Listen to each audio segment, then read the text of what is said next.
Okay guys, good morning. Nandito tayo ngayon sa Cantilan Port because we will be going to an island.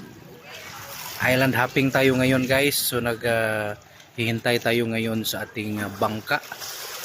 So while we're waiting, so muna ang view na to karon diri sa port. So makita niyo mo na yung mga isla. Kita kayo itong mga isla diyo.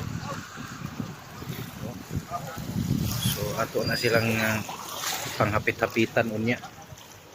So naay fishing boat nila diri, niabot ni siya gabi. Dagan kayo isda. So naka-video ta ato tong ilang mga isda no. So as you can see, grabe katinaw guys. Oh, pwede na gid kay tamo ambak diri ba?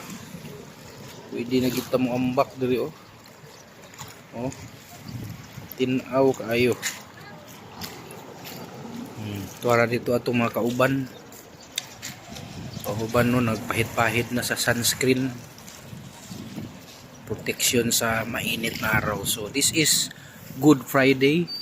While other churches are celebrating or commemorating the sacrifice of our Lord Jesus Christ. So dito tayo ngayon mag-island hopping tayo.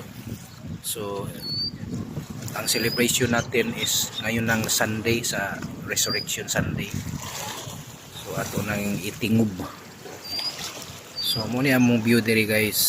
Makita nimo ang kanindot sa ilang dagat. Preserve kaayo ang ilang mga isla. Okay.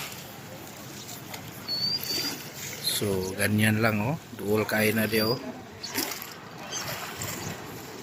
So thank you for watching. Follow me for more videos.